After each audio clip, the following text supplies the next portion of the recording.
வாழ்க வையகம், வாழ்க வையகம், வாழ்க வளமுடன். குரு வாழ்க, குருவே துணை.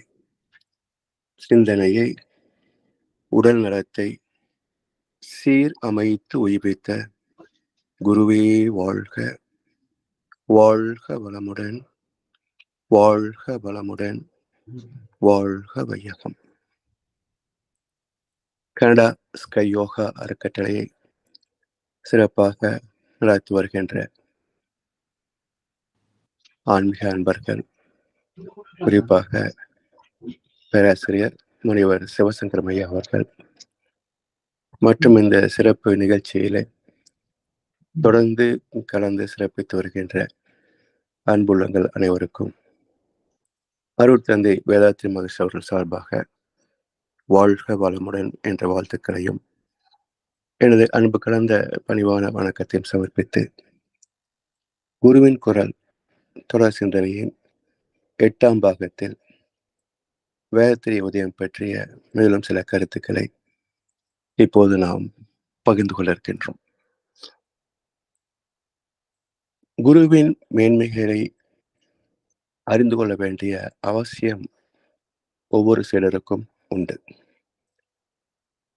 இறைவனே குருவாகவும் வந்து நமக்கு நம்மை அறிவித்து அருவமான தெய்வத்தோடு சுகம் பெற அருள வேண்டும். நாம் வேறு, தெய்வம் வேறு என்பது துவைதம்.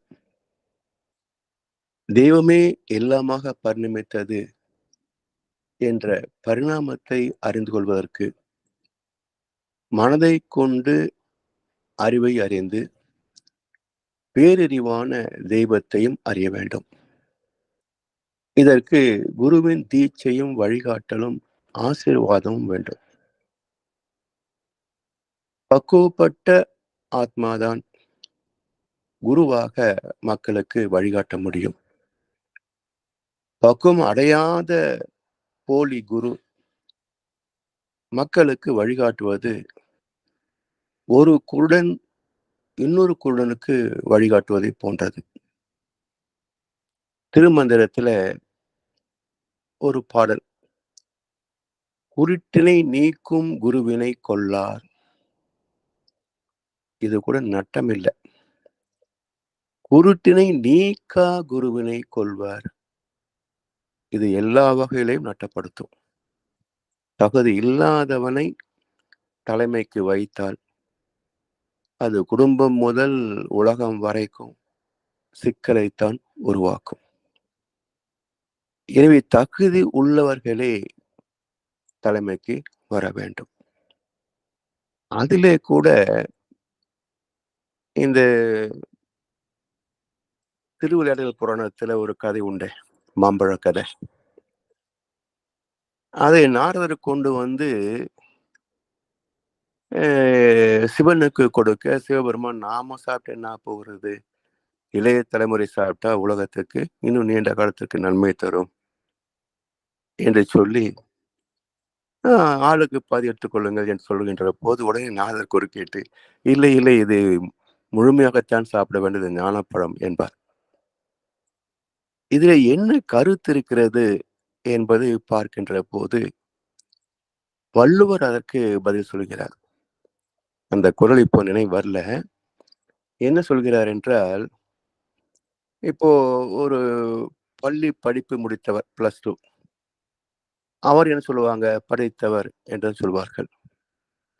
பட்ட படிப்பு முடித்தவர், அவரையும் படித்தவர் என்றுதான் சொல்வார்கள். முதுநிலை பட்டம் வாங்கியவர், அவரையும் படித்தவர் என்றுதான் சொல்வார்கள். முனைவர் பட்டம் வாங்கியவரை படித்தவர் என்றுதான் சொல்வார்கள். இது போல ஆன்மீகத்தில இவர் கால் ஞானி, இவர் அரை ஞானி, இவர் முக்கால் ஞானி, இவர் முழு ஞானி என்று பிரிக்க முடியாது. ஞானம் ஞானம்தான், அது முழுமைதான். அப்ப யார் முழுமையான முழுமுதற் பொருளாகிய ஆதி சிவத்தை அறிகிறார்களோ அவர்களே ஞானம் பெற்றவர்கள் என்ற தகுதிக்கு உரியவர்கள்.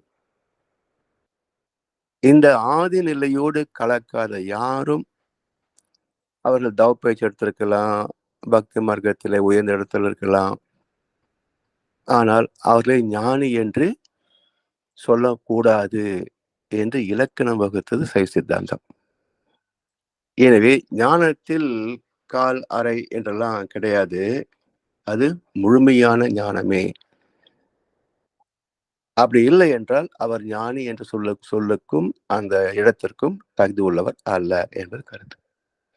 சரி, இப்படிப்பட்டவர்கள் தலைமையேற்கின்ற போது விளைவு என்ன என்றால், குருடும் குருடும் குருட்டாட்டம் ஆடி குருடும் குருடும் குழி விழுமாறே.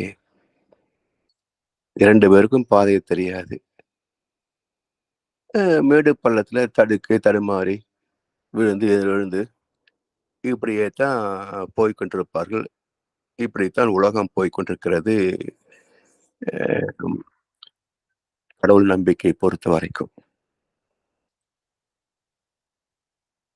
பைபிளிலே கூட ஒரு குருடன் இன்னொரு குருடனுக்கு வழிகாட்டினால் இருவரும் குழியில் விழுவார்களே என்று திருமந்திரத்தின் கருத்து அங்கேயும் இருக்கிறது.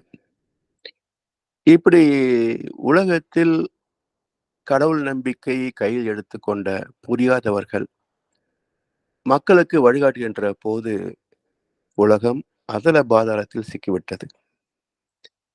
நாம் இருக்கும் இடம் அதல பாதாளம் என்பது கூட பக்தர்களுக்கு தெரியாது. இதுதான் அவருடைய அவலம்.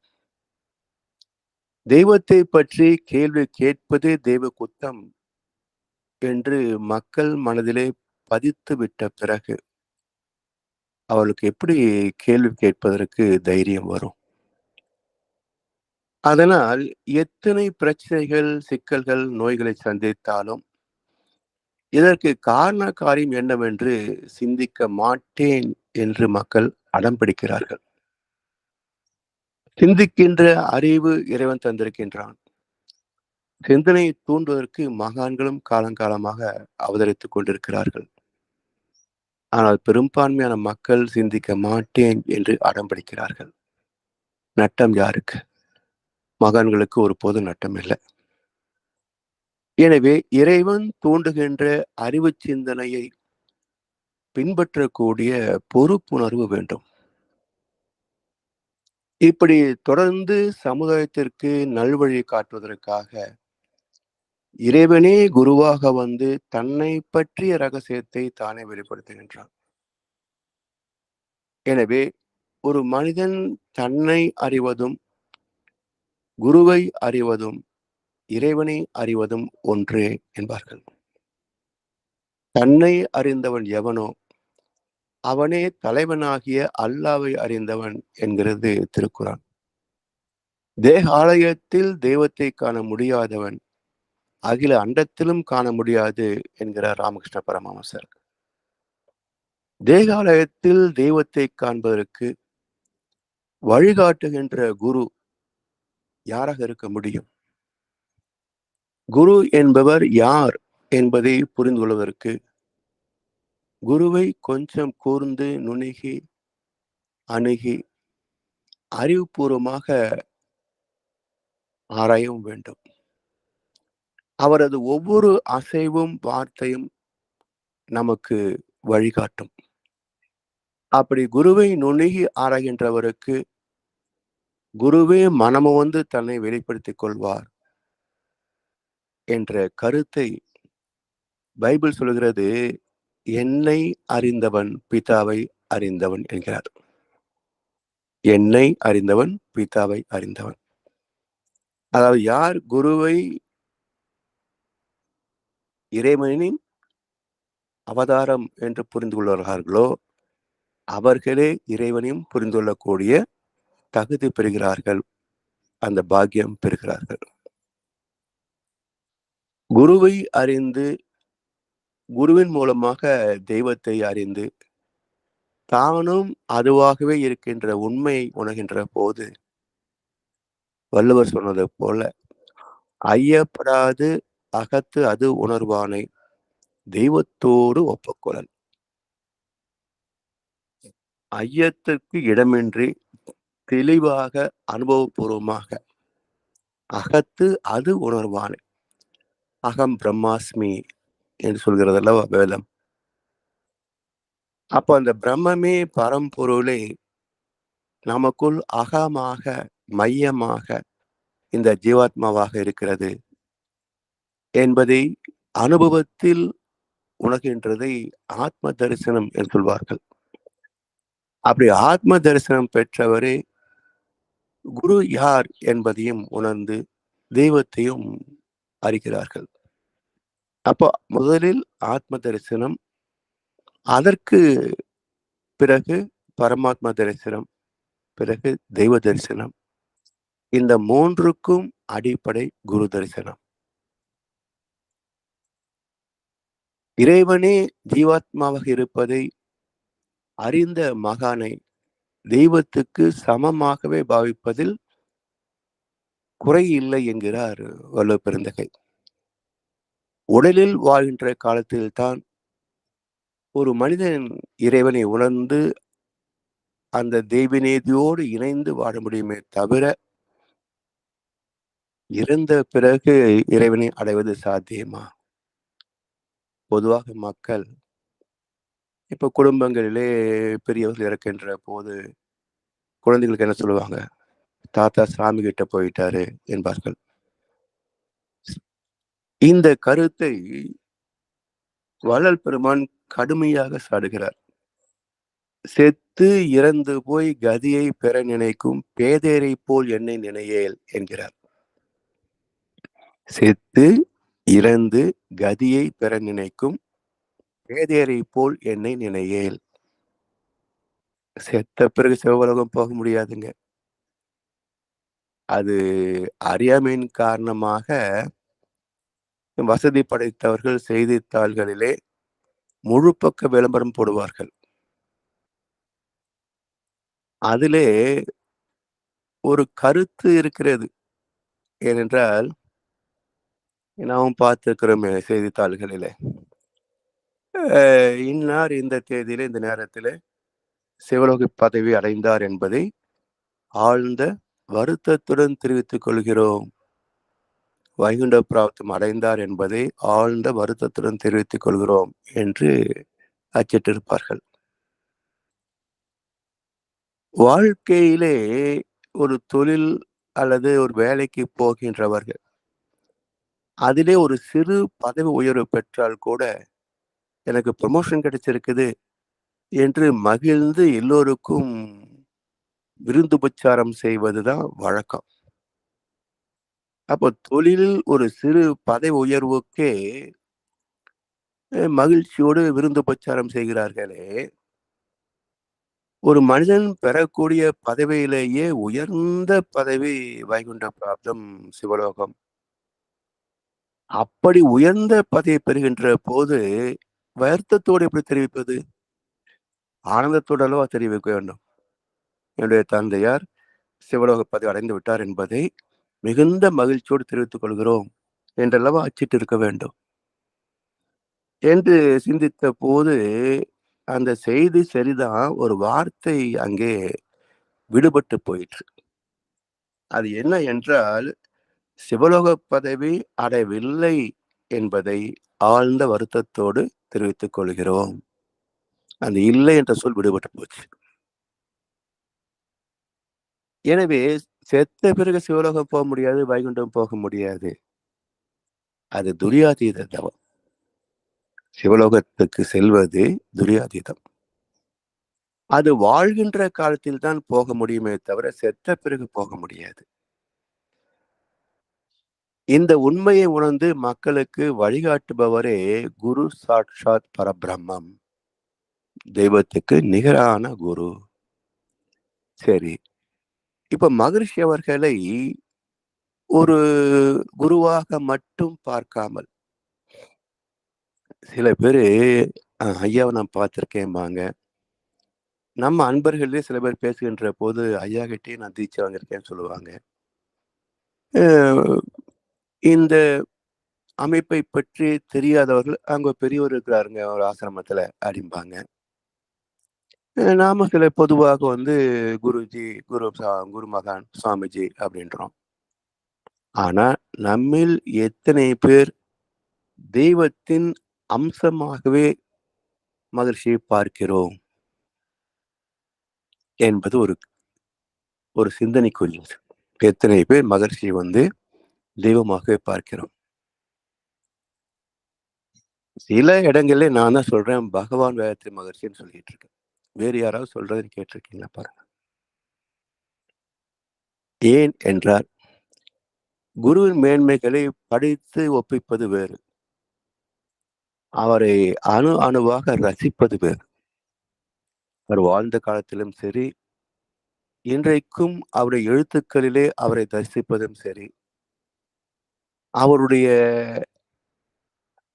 அந்த எழுத்துக்களின் ஆழம், இதுவரைக்கும் சமுதாயம் பேசுகின்ற, மதிக்கின்ற எந்த தத்துவத்திற்கும் உயர்ந்து நிற்கின்ற அந்த தெளிவு, முழுமை, இதெல்லாம் அறிவதற்கு அவர் பெற்ற அந்த தெளிந்த அனுபவங்கள், இதெல்லாம் கூர்ந்து ரசிக்கின்ற போதுதான், இப்போ வியாச பகவான் என்கிறாங்க, வால்மீகி மகரிஷின்னு தான் சொல்றாங்க.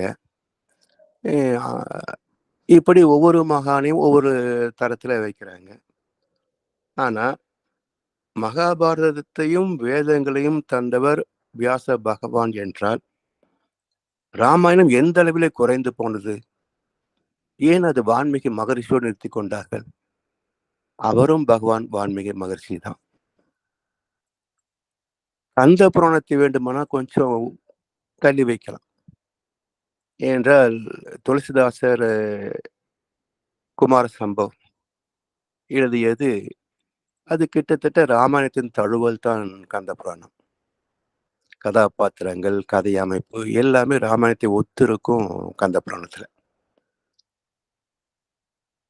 எனவே இப்படி மகான்களை கூர்ந்து பார்க்கின்ற போது, அவர்கள் தருகின்ற தத்துவத்தை ஆராய்ந்து பார்க்கின்ற போது, ஒரு காலகட்டத்தில் அவங்க கதாபாத்திரத்தின் மூலமாக கொடுப்பதற்கு மிகுந்த சிரமங்களை எடுத்திருப்பார்கள். நமக்கு புரியவில்லையே தவிர, நீங்க மகாபாரதத்தின் மூலமாக தெய்வத்தை உறுதிப்படுத்துவதோ, அல்லது ராமாயணத்தின் மூலமாக ராமன் பரம்பொருள் என்பதை நிரூபிப்பதோ அவ்வளவு எளிதான காரியம் அல்ல. மகரிஷி அவர்கள் இன்றைய காலத்திற்கு ஏற்ப, ஏன்னா கதாபாத்திரங்களை பயன்படுத்தி சொன்ன கருத்துக்கள் எல்லாம் சரித்திரங்களாக மாறினவே தவிர, எந்த ராம பக்தரும் தான் ராமனாக மாற வேண்டும் என்று நினைக்கவே இல்லை. மகாபாரத்தை சிலாகிக்கின்ற, பகவத்கீதையை மதிக்கின்ற யாரும் தானும் கிருஷ்ண பரமாத்மாவாக மாற வேண்டும் என்று கனவிலும் நினைப்பது இல்லை.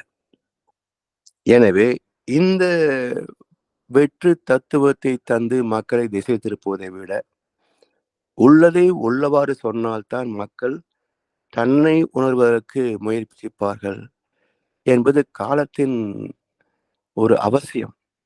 இன்றைய விஞ்ஞான யுகத்தின் அவசியம். இன்றைக்கு விஞ்ஞானமே இறைத்துகள் வரைக்கும் சென்று விட்டது. அடுத்தது ஒரே நிலைதான், இறைவனை பற்றிய விளக்கம். இதையும் மகிழ்ச்சி குறிப்பிடுகின்ற போது, விஞ்ஞானிகள் உச்சகட்டமாக இறைத்துகளை கூட காண முடியாது.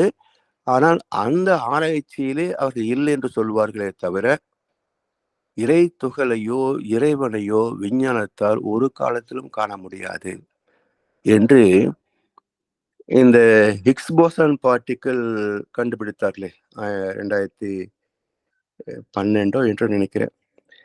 மகிழ்ச்சி வாழ்ந்த காலத்திலே இந்த உண்மையை பலமுறை சொல்லியிருக்கிறார்கள்.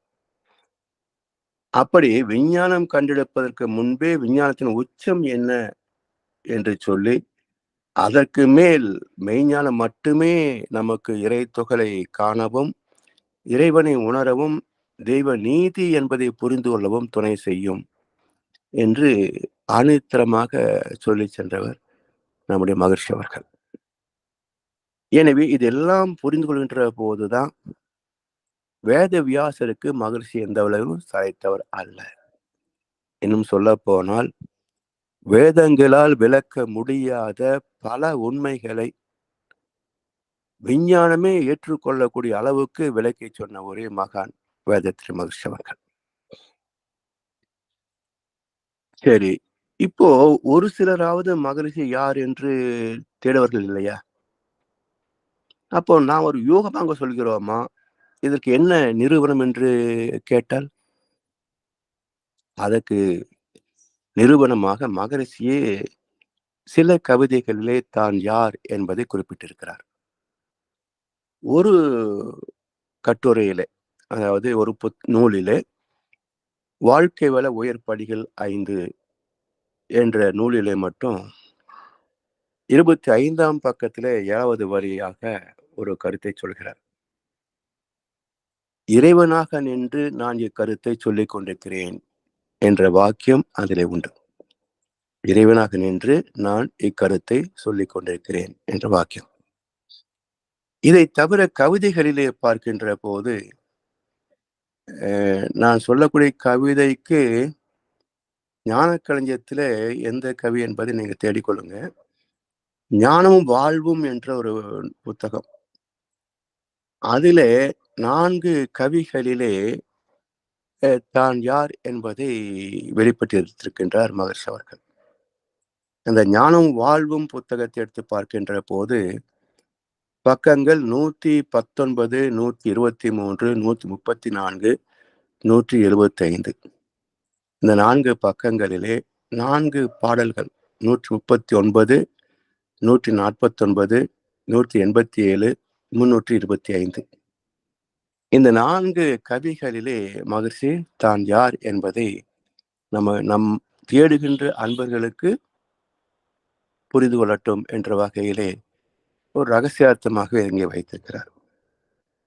இதுல மிக ஒரு பாடல் மட்டும் நான் இங்க பேசுகின்றேன். 325வது பாடல் நினைக்கிறேன். என்னுள் அவனை வைத்தேன், ஏற்றி வந்தேன், போற்றி வந்தேன். என்னை அவனுள் இணைத்தான், இறைவனாகி பாடுகின்றேன். உன்னுள்ளும் இவ்வுண்மை உணர்ந்து கடை தேர்வதற்கு உலக மக்கள் அனைவரையும் ஒருங்கிணைத்து வாழ்த்துகின்றேன். மண்ணான இவ்வரிய மாபெரிய உலகமசை மனமுடைய மிகச்சிறிய மனித உரு வாழுகின்றேன் என்ற ஒரு நீண்ட கவிதை. அதிலே ஒரு 4 வரிகள் இது. என்னுள் அவனை வைத்தேன், ஏற்றி வந்தேன், போற்றி வந்தேன். என்னை அவனுள் இணைத்தான், இறைவனாகி பாடுகின்றேன். இந்த இடத்திலே கூட நான் மட்டும்தான் அந்த தகுதியை பெற்று விட்டேன், வேற யாருக்கும் கிடைக்காதுன்னு சொல்லல. அதாவது பக்தி மார்க்கத்துல யாரும் நீங்க என்னுடைய இடத்துக்கு வாங்கன்னு சொல்றதே கிடையாது. காலில் விழுங்க, காணிக்க கொடுங்க, ஆசீர்வாதம் வாங்கிக்கங்க, போய்கிட்டே இருங்கன்னு தான் சொல்லுவாங்க. மகரிஷி ஒருவர் தான் இந்த இடத்துல என்ன சொல்றாரு பாருங்க, இது எனக்கு மட்டும் சொந்தம் இல்ல, உன்னுள்ளும் இவ்வுண்மை உணர்ந்து கடை தேர்வதற்கு ஒவ்வொரு மனிதனும் இறைவனாகலாம். என்ன செய்யணும்? இந்த பயிற்சிகளை செய்யணும். இந்த பாக்கியத்தை பெறுவதற்கு உலக மக்கள் அனைவரையும் ஒன்றாக இணைத்து நான் வாழ்த்திக் கொண்டிருக்கிறேன் என்கிறார். எனவே மகிழ்ச்சியிடத்திலே வரக்கூடிய ஒவ்வொரு அன்பரும் ஒரு தெய்வத்தின் அம்சமாகவே மேன்மை பெற வேண்டும், முழுமை பெற வேண்டும் என்றுதான் வாழ்த்து கொண்டிருக்கிறார். நாம் அதை எட்டி பிடிக்கிறோமா இல்லையா என்பது நம்முடைய குறைபாடு, அவ்வளவுதான். சரி, ஏன் இதை மகிழ்ச்சி வெளிப்படையாக சொல்லவில்லை? மற்றொரு மூலமாகவாவது ஏன் தன்னை பெருமைப்படுத்திக் கொள்ளவில்லை? இப்போ பல மேடைகளில் நீங்க பார்ப்பீங்க. தலைவர் என்ற போது, தலைவர் என்னை பத்தி யாரும் பெருமையா பேசாதீங்க அப்படிம்பாரு. அப்படி என்ன அர்த்தம்? எல்லாரும் என்னை போற்றி புகழுங்கன்னு அர்த்தம்.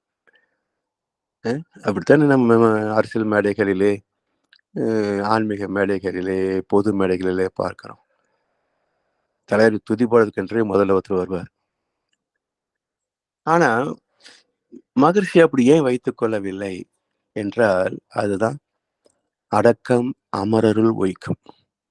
அடங்காமை ஆறிருள் உய்த்துவிடும். வெளிப்படையாக பேசினால் அது தற்பெருமை. இன்னொரு மூலமாக பேச வைத்தால் அது ஆணவத்தின் அடையாளம், ஆணவத்தின் வெளிப்பாடு. ஆணவம் உள்ளவருக்கு எப்படி ஆத்ம ஞானம் கிட்டிருக்க முடியும்? எனவே நான் ஒன்றுமே இல்லை என்று எந்த அளவுக்கு பணிகிறார்களோ, அதை கண்ணதாசன் அழகா சொல்வார். உண்மையைச் சொல்லி நன்மையைச் செய்தால் உலகம் உன்னிடம் மயங்கும். உண்மை என்பது இறைநிலை. அப்ப உண்மையைச் சொல்லி நன்மையைச் செய்தால் உலகம் உன்னிடம் மயங்கும். நிலை உயரும் போது பணிவு கொண்டால் உயிர்கள் உன்னை வணங்கும் என்றார். மனிதர்கள் மட்டுமல்ல, உயிர்களே உன்னை வணங்கும். எப்படி என்ற ஒரு கேள்வி கேட்கின்ற போது வள்ளுவர் சொல்வார், கொல்லான் புலால் உண்ணாமை எல்லா உயிரும் தொழும் என்பார் இல்லையா? கொல்வதும் இல்லை, புலால் உண்பதும் இல்லை, அப்படிப்பட்டவனை எல்லா உயிர்களும் தொழும் என்றார் இல்லையா? அது போல ஒரு மகானின் ஆசீர்வாதம், அவருடைய அன்பு அலைகள், கருணை அலைகள் எல்லா ஜீவன்களையும் குளிர்விக்கும். எனவே அந்த உணர்வு அது அடக்கத்தின் சிறப்பு. அந்த இறை உணர்வை அகக்காட்சியாக பெற்று அந்த உணர்விலேயே வாழ்பவர்கள் தன்னை உயர்த்திக் கொள்ளவே மாட்டாங்க. மற்றவர்கள் உயர்த்துவதை விரும்பவும் மாட்டாங்க. சரி, இப்போ நம்மை போல் தேடுபவர்களுக்கு ஒரு குறிப்பு கொடுக்கணும் இல்லையா? தான் யார் என்பதை. அதற்காக தான் என்னார் என்பதை வெளிப்படுத்த வேண்டிய கடமையும் இருக்கிறது. எப்படி இயேசுபிரான் என்னை அறிந்தவர் பிதாவை அறிந்தவர் என்று சொன்னாரோ, அதே போல நானும் இறைநிலையை உணர்ந்திருக்கின்றேன், நீங்களும் அந்த இடத்துக்கு வரணும் என்ற ஒரு கருத்தை வைப்பதற்கு ஒரு இடம் வேணும் இல்லையா? அப்படி யார் ஆழ்ந்து விரிந்து தேடுகிறார்களோ அவர்களுக்கு கிடைக்கட்டும் என்று சில இடங்களில், ஒரு 5 இடங்களில் மட்டும் தான் யார் என்பதை மகர்ஷி குறித்திருக்கிறார். மகரிஷி அவர்களை பகவான் வேதத்தை மகர்ஷியாக பார்ப்பதற்கு குரு பக்தி நிறைவு பெற வேண்டும். நாம் இதை பெறுவதனாலேயோ உணர்வதனாலேயோ மதிப்பதனாலேயோ மகர்ஷிக்கு எந்த பெருமையும் சிறுமையும் கிடையாதுங்க. அந்த அளவுக்கு நாம் உயர்வு பெறுவோம். எவரொருவர் குருவை மதித்து ஒழுகினாலும் தப்பாது குரு உயர்வு மதிப்போர் தம்மை தரத்தில் உயர்த்தி பிறவை பயனை நல்கும் என்று தன்னுடைய குருவுக்கு வணக்கம் சொன்னார் மகர்ஷி அவர்கள். அதே பாடலைத்தான் நாமும் குருவுக்கு வணக்கமாக சொல்கிறோம். அப்போ குருவை மதித்து ஒழுகினாலும் அவர் எந்த முறையிலே வாழ்ந்தாரோ அதே முறையில நாமும் வாழ்வதுதான் ஒழுகுதல். அப்போ குரு என்ன செய்கிறார்? தப்பாது குரு உயர் மதிப்போர் தம்மை, இந்த ஒழுகுதல் என்ற வாழ்க்கை முறை இருக்கிறதே, குருவின் பாதையில் நாமும் பயணிப்பது என்ற அந்த அறநெறி வாழ்க்கை இருக்கிறதே, அது தப்பாது குரு உயர்வு மதிப்போர் தம்மை தரத்தில் உயர்த்தி பிறவி பயனை நல்கும். அப்போ என்ன தரம்? இப்போதைக்கு நாம் மனிதன் என்ற தரம். அதை உணர்கின்ற போது தெய்வத்தோடு ஒப்பக்கொள்ளல் தரம் உயர்கிறது. பிறவி பயன் என்ன? எதற்காக இறைநிலை பரிணாமத்திலே உச்சத்தில் மனிதனாகவும் வந்தது? 5 புலன் சுகங்களை அனுபவிப்பதுதான் வாழ்க்கை என்றுதான் மக்கள் வாழ்கிறார்கள். உண்டு உறங்கி தின்று திரிந்து எதை நோக்கி இந்த மக்கள் ஓடிக்கொண்டிருக்கிறார்கள்? வாழ்நாள் முழுவதும் சொத்து சேர்ப்பதும் உயர்ந்த பதவிகளை வகிப்பதும் இதுதானே வாழ்க்கையின் நோக்கமாக வைத்திருக்கிறார்கள். நீங்க திருமணம், விழாக்கள் என்று எங்கேயாவது மக்கள் கூடுகின்ற இடத்துல மற்ற பேசுகின்ற போது பாருங்களேன், நான் எப்படி இவ்வளவு சொத்து சேர்த்தேன், நான் எப்படி மக்கள் மத்தியிலே புகழ் பெற்றேன், நான் எப்படி இவ்வளவு செல்வாக்கு பெற்றேன், நான் எப்படி இவ்வளவு பெரிய உயர்ந்த பதவிக்கு வந்தேன் என்ற பெருமைகளைத்தான் பேசுவார்களே தவிர, அதைத்தான் மக்களும் மதித்து உட்கார்ந்து கேட்பார்களே தவிர, நான் எப்படி ஞானம் பெற்றேன் என்பதை எத்தனை பேர் கேட்பார்கள்? அவர் சாமியாருங்க அவர்ட்ட போனா ஏதோ புரியாதெல்லாம் பேசி கழுத்தறுப்பார். ஸோ இவங்க தான் வாழ்க்கையை தெரிந்து வாழ்கிறார்கள். யார் தெய்வத்தை நோக்கி வாழ்கிறார்களோ அவன் உதவாக்கரை என்றுதான் மதித்திருக்கிறார்களே தவிர, அப்படியே ஒருவரை குருவாக ஏற்றுக்கொண்டாலும் எதற்கு அவன்கிட்ட போறாங்க பாருங்க, ஞானம் தெரிய போறாங்க. அவர் வாழ்த்தினா நாம நல்லா இருப்போம் என்று இவருடைய லௌகிக வாழ்க்கைக்கு ஒரு வாழ்த்தை தேடிதான் குருவிடத்திலே போவானே தவிர, தெய்வத்தை வணங்குவானே தவிர, ஞானம் தேடி எந்த பக்தனும் இல்லை, பல சீடர்களும் இல்லை. எனவே அதுதான் பரிணாமத்தின் நோக்கம். தர்மசம் ஸ்தாபனார்த்தாய சம்பவாமி யுகே யுகே. அப்ப அந்த இடத்தில் வந்தவன் மனிதன். அப்ப மனித வாழ்க்கையின் நோக்கம் என்ன என்றால், அதுதான் ஆன்மீகம் காட்டுகிறது. விலங்கில பிறந்த மனிதன் மனிதனாக தன்னை அடையாளம் படுத்தி மனித நேயத்திலே உயர்ந்து தெய்வத்தை அறிந்து வாழ்க்கை நிறைவு பெற வேண்டும். அப்படிதான் வாழ்க்கை வள உயர்படிகள் 5: உடல் நலம், மனவளம், நட்பு நலம், கருமைய தூய்மை, பிரம்மஞானம்.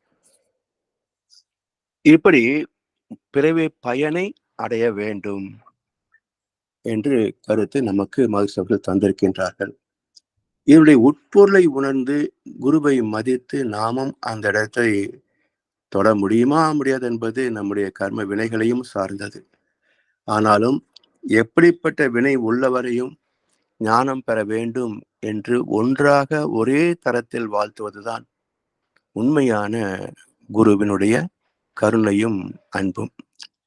அதை நம்மோடு இணைந்துதான் இருக்கிறது, உணர்ந்து பயன் கொள்வோம் என்று சொல்லி இந்த குருவின் மேன்மை தலைப்பை நிறைவு செய்து, அடுத்து இந்த பிறவி பயன் என்று சொல்கிறோமே, வாழ்க்கையின் நோக்கம், அந்த தலைப்பிலே சிந்தனை தொடர்வோம்.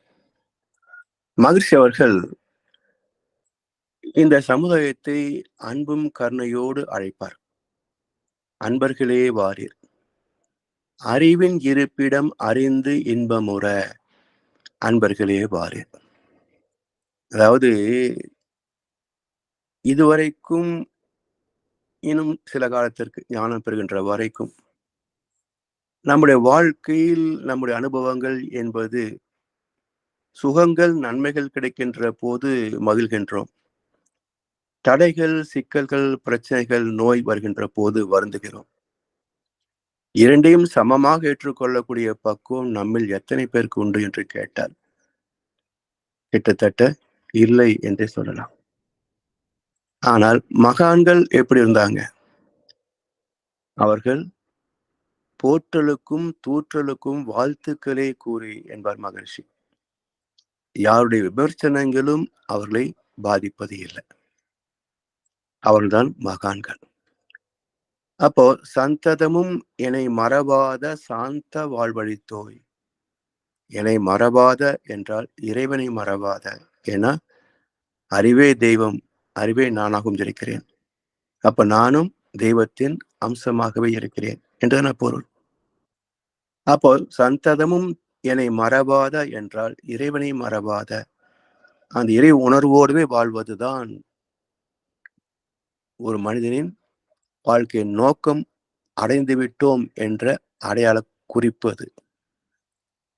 எனவே துன்பம் இல்லாது இன்பத்தை மட்டுமே தூக்கக்கூடிய பக்குவம் எங்கே கிட்டும் என்றால் அதான் அறிவின் இருப்பிடம் அறிந்து இன்பமுற. அதாவது இன்னும் நம்முடைய வாழ்க்கையோடு இணைத்து பார்த்தோம் என்றாலும் அறிவுக்கு மறு பெயர் இன்பம். அறிவுக்கு மறு பெயர் இன்பம் எப்படின்னு பாருங்க. இப்போ 5 அறிவு என்று சொல்கின்றோம். அதாவது 5 புலன்கள் மூலமாக இன்பத்தை தூய்க்கின்ற அறிவுக்கு 5 அறிவு என்று சொல்கின்றோம். அது என்ன சொல்றோம்? சிற்றறிவு, அதாவது சிற்றின்பங்களிலே நாட்டம் கொண்டிருக்கின்ற அறிவை சிற்றறிவு என்று சொல்கின்றோம். அப்போ மெய்வாய் கண்மூக்கு செவி என்ற 5 புலன் இன்பங்களிலே சிக்கிருக்கின்ற சிற்றறிவு அந்த புலன் வழியாக இன்பங்களை பெறுகின்ற போது என்ன சொல்கின்றோம்? சிற்றின்பங்கள். அப்போ சிற்றறிவு துய்ப்பது சிற்றின்பம். சரி. இதுவே ஆன்மீகத்திலே தேர்ச்சி பெற்று நிறைவு பெறுகின்ற போது, பேரறிவை தூய்க்கின்றோம், அறிகின்றோம். பேரறிவை உணர்கின்ற போது, பேரறிவில் லயிக்கின்ற போது, நாம் பெறுவது என்ன? பேரின்பம் என்று சொல்கின்றோம். அப்போ சிற்றறிவில் துய்ப்பது சிற்றின்பம், பேரறிவில் விளைவது பேரின்பம் என்றால் அறிவின் மறுபெயர் இன்பம் தானே. எனவே அறிவின் இருப்பிடம் அறிந்து இன்பமுற. சரி. அப்படி எத்தனை வகை இன்பங்கள் இருக்கின்றன? நாம துய்ப்பது 5 வகை தான். மகான்கள் துய்ப்பது எத்தனை வகை? என்றால் எத்தனை ஆயிரம் ஆயிரம் இன்பங்கள். இவ்வுலகெங்கும் பேரண்டம் முழுவதும் அத்தன் அருளாட்சியாக நிறைந்துள்ளான். அறிவை விரித்து அனைத்தும் துய்த்தின்பமுற அன்பர்களே வாரீர். சரி. இது அவ்வளவு சீக்கிரம் கிடைத்துவிடாது என்பதை மறைமுகமாக, அதாவது யாருடைய மனமும் புண்படும்படியாக சுட்டி காட்டாமல், நான் இறைஞானம் பெற்றுவிட்டேன், உங்களுக்கெல்லாம் அவ்வளவு சீக்கிரம் கிடைக்காது என்று பேதப்படுத்தி தன்னை உயர்த்தி காட்டிக் கொள்ளாமல் நாசூக்காக ஒரு கருத்தை வைக்கிறார்.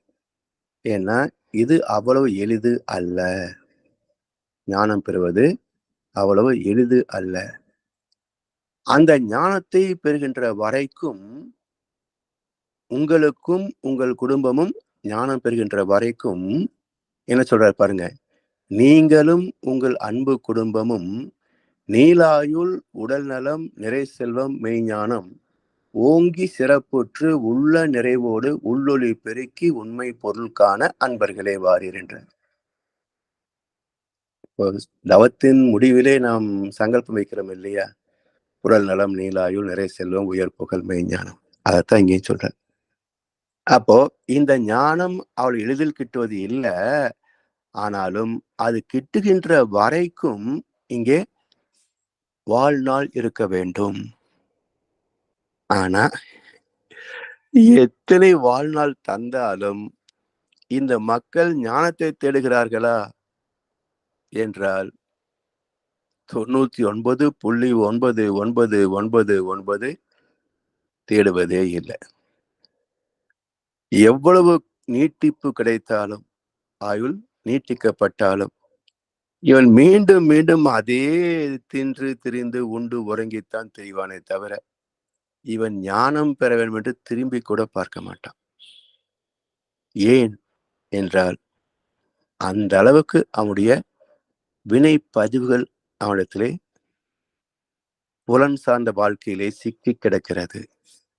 ஒரு சிலருக்குத்தான் இந்த வாழ்க்கையிலே இதை அனுபவித்தது போதும், இனி நம்ம ஆத்மாவை பற்றிய சிந்தனையிலே வாழ வேண்டும் என்று நம்மை போல் ஒரு சிலர் தான் உண்மையான ஆன்மீகத்திற்கு வருகிறார்களே தவிர பெரும்பாலும் மக்கள் இந்த பக்கம் எட்டி கூட பார்க்க மாட்டாங்க. ஒண்ணுல யதார்த்தத்தை பாருங்களேன். 800 கோடிக்கும் அதிகமான மக்கள் தொகை. மனவளக்கலை அன்பர்கள் எத்தனை பேர்? ஒரு 10 லட்சம் 12 லட்சம் ஒரு 15 லட்சம் வச்சுங்களேன். அப்ப 800க்கும் அதிகமான கோடிகளிலே 1 கோடி கூட கிடையாதுங்க. ஒரு முறை உலக சாதனைக்கு என்று தவம் இயற்றலாம் என்று யாருக்கு ஒரு எண்ணம் தோன்றியது. அதை ஒரு நிகழ்ச்சியாக ஏற்பாடு செய்தாங்க. நான் அதில் கலந்து கொண்டு பார்க்கிற போது கடைசி வரைக்கும் வந்த எண்ணிக்கை 83,000 மட்டுமே. அப்போ இவ்வளவு அரிய தத்துவம் எத்தனை லட்சம் பேர் இதுல இருக்கிறார்கள் என்று பேரு. ஆனா ஒரு உலக சாதனை என்ற ஒரு நிகழ்ச்சியை நிர்வாகம் ஏற்பாடு செய்கின்ற போது அதிலே கலந்து கொள்வதற்கு 1 லட்சம் பேர் கூட வரவில்லை என்றால் அப்போ ஆன்மீகத்துல எத்தனை நாட்டம் இருக்குன்னு பாருங்க.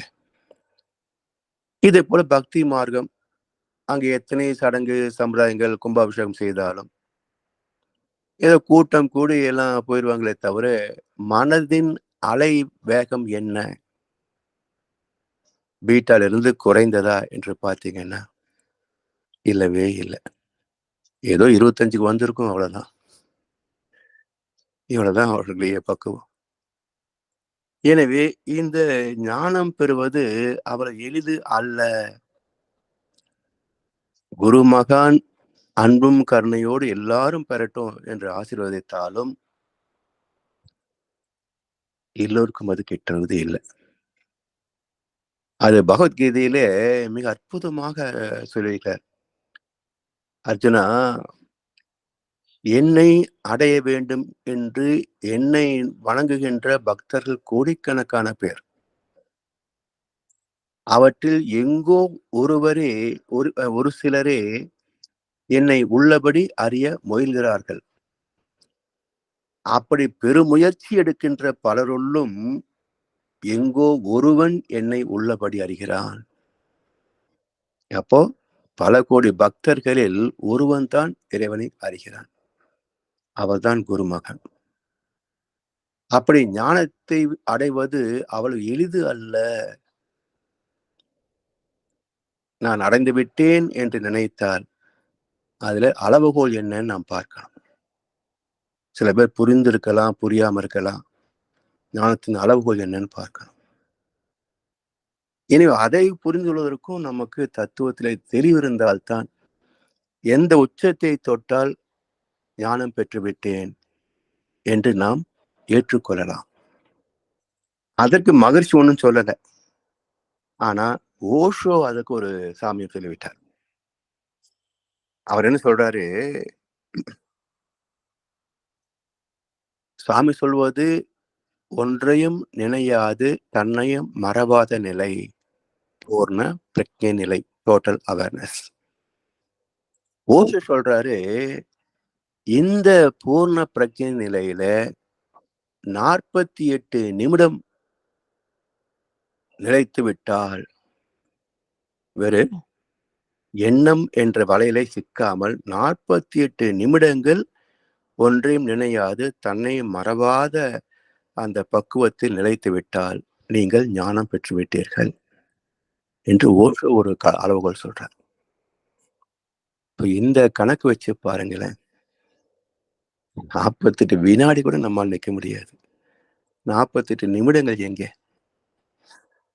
ஏன் அப்படின்னா, சில வினாடிகள், ஒரு 10-15 வினாடி அல்லது ஒரு நிமிஷம் வச்சுங்களேன், அந்த அளவுக்கு இந்த பூர்ண பிரக்ஞை நிலையிலே ஒரு ஒரு ஒரு ஒரு 2 முறை நம்முடைய புண்ணியத்தின் பயனாக அல்லது மகிழ்ச்சியுடைய ஆசீர்வாதத்தின் பயனாக ஒரு அனுபவம் கிடைக்கலாம்.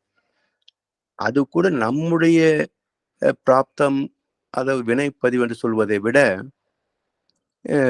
தத்துவத்தை மற்றவர்களுக்கு விளக்கி சொல்கின்ற போது அனுபவம் வேணும். அப்போ யார் ஆசிரியரான பிறகு மற்றவர்களுக்கு தொண்டாற்ற வேண்டும் என்ற கடமை ஏற்றுக்கொள்கிறார்களோ அவர்களுக்கு சில அனுபவங்கள் கிடைக்கும். ஏனென்றால் இந்த அனுபவம் கிடைத்தால்தான் அவங்க அந்த கருத்தை அன்பர்களுக்கு தெளிவாக விளக்கி சொல்ல முடியும். அப்படி குருவே மனமுவந்து நம்மை ஆட்கொள்ளக்கூடிய சில தருணங்கள். சரி, இப்ப அந்த அனுபவத்தை பார்க்கின்ற போது ஓரிரு நிமிஷங்கள் அந்த இடத்துல நின்றாலே அந்த மிதப்பு, அந்த பேரின்பம் ஒரு கிட்டத்தட்ட ஒரு வாரத்திற்கே தாங்கும். அது எப்படி இருக்கும் என்றால், பகைவனை கூட நேசிக்க தோணும். ஆண் பெண் பேதம் தெரியாது. ஏதோ ஒரு உலகத்தில் ஒரு மகிழ்ச்சி கடலில் மிதப்பது போல இருக்கும். அப்போ ஒரு சில வினாடிகள் நின்றதற்கே ஒரு வாரத்திற்கு அளவுக்கு நமக்கு ஒரு பேரின்பம் மிதக்கிறது. எதையும் கண்டுகொள்வதில்லை. ஆனா எல்லா கடமைகளும் அதாவது போய்கொண்டிருக்கும். நான் செய்கிறேன் என்பது இருக்காது. அப்படி ஒரு பற்றற்ற ஒரு நிலையிலே சமுதாய கடமை ஆற்றக்கூடிய, குடும்ப கடமை ஆற்றக்கூடிய ஒரு ஒரு பக்குவம், ஒரு ஒரு பேரின்பத்தோடு கூடிய பக்குவம் இருக்கிறது என்று சொன்னால் 48 நிமிஷம் நின்னா எப்படி இருக்கும்னு கற்பனை பண்ணி பாருங்க. அதுதான் உண்மையான குருவனுடைய அடையாளம்.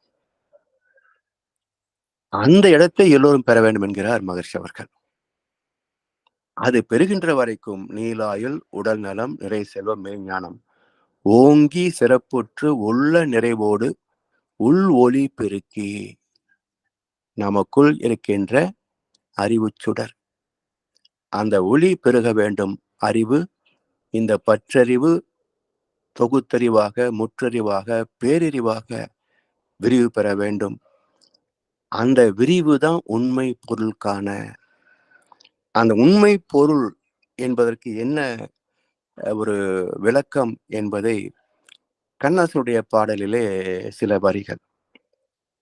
பக்தி பெருக்கில் எந்தன் ஊன் உருக. ஊன் என்பது இந்த உடம்பு. பக்தி பெருக்கில் எந்தன் ஊன் உருக.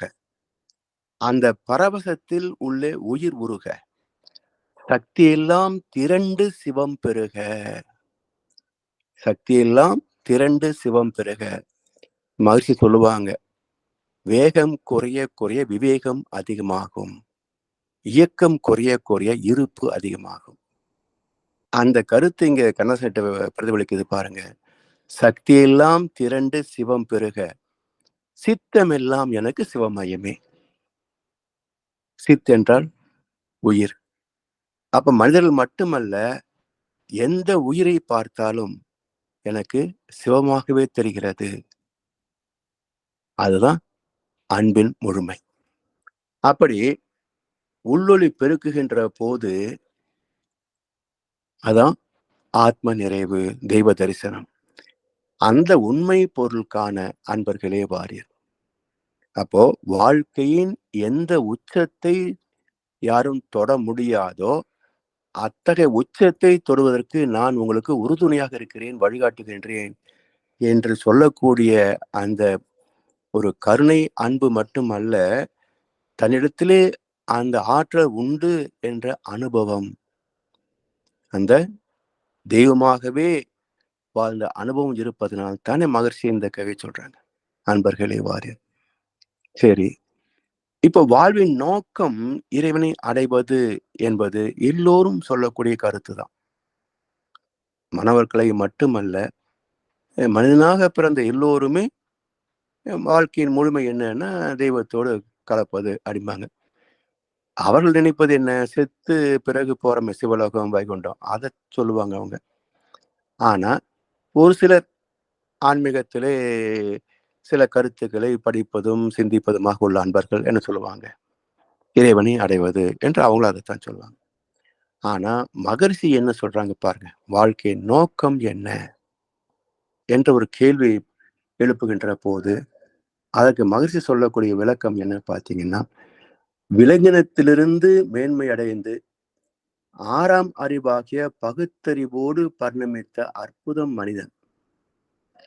உடல் நலமும் மகிழ் மனமும் வளமான வாழ்வும் இனிமையான உறவுகளும் வேண்டும் என்பதுதான் ஒவ்வொரு மனிதனின் விருப்பம். இவை அனைத்தும் யாருக்கு கிடைத்திருக்கின்றன என்ற வினாவுக்கு உலக மக்களிலே ஒருவர் கூட நான் அடைந்து விட்டேன் என்ற பதில் சொல்லக்கூடிய அளவுக்கு மனம் நிறைவு இல்லை.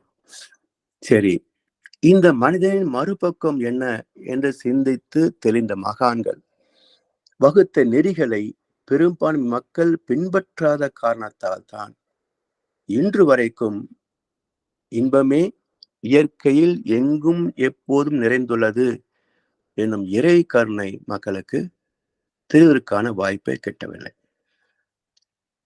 என்ன சொல்றாங்க? வாழ்க்கை என்றால் 1000 இருக்கும், வாசல் தோறும் வேதனை இருக்கும். இதுதான் வாழ்க்கை என்று ஏற்றுக்கொண்டு விட்டார்கள். மூக்கு இருக்கிற வரைக்கும் சளி பிடிக்கும், விரல் உள்ள வரைக்கும் வீக்கம், இப்படி உயிருள்ள வரைக்கும் சுக துக்கம் என்று ஏற்றுக்கொண்டார்களே தவிர, துக்கத்தை தவிர்க்க முடியும், சுகம் மட்டுமே தூய்க்க முடியும் என்ற உறுதியே தெளிவே மக்களுக்கு இல்லை. இது மகர்ஷி அவர்கள் சர்வைவல், என்ஜாய்மெண்ட், பர்ஃபெக்ஷன் என்று 3 நிலைகளிலே சொல்லுவார்கள் வாழ்க்கையின் நோக்கம் பற்றி. அதை பற்றிய விளக்கத்தை அடுத்த அமர்விலே சிந்திப்போம் என்று சொல்லி வாய்ப்பளித்த அனைவருக்கும் நன்றி பாராட்டி இன்றைய உரையை நிறைவு செய்கின்றோம். வாழ்க வளமுடன், வாழ்க வளமுடன், வாழ்க வளமுடன். மிக்க நன்றிகள் ஐயா. வாழ்க வளமுடன் ஐயா. மிக சிறப்பு. சில நம்ப முடியாத அளவுக்கு பிரமிப்பை ஏற்படுத்துகின்ற கருத்துக்களை ஐயா தெரிவிக்கிறீங்க மகரிஷியை பற்றி. சிறப்பையா. அன்பர்களுடைய கேள்வி பதில் பகுதிக்கு செல்வோம். இப்பொழுது அன்பர்கள் கைகளை எப்படி கேட்கலாம்.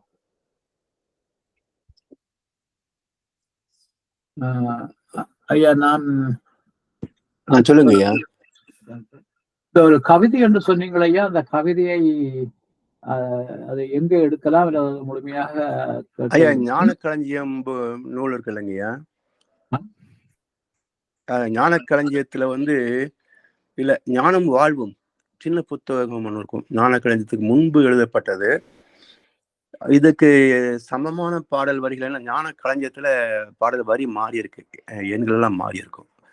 அதுமெல்லாம் இப்போ சமீபத்தில் வந்த புத்தகத்துல மேலும் சில கவிதைகள் எல்லாம் இணைச்சு 1854 கவிதைகள் முழுமையாக கொடுத்துருக்குறாங்க. இப்போ நான் வச்சிருக்கிற ஞானம் களஞ்சியம் நூல் கூட பழசு. அது முதல் எழுதிய நூல். அதுக்கு பிறகு சில கவிதைகள் மகர்ஷி எழுதினாங்க. அதை சேர்த்து மகர்ஷிக்கு பிறகு அச்சடிக்கப்பட்ட ஞான களஞ்சியங்களை முழுமையாக அத்தனை கவிகளும் நிறைந்திருக்கும்.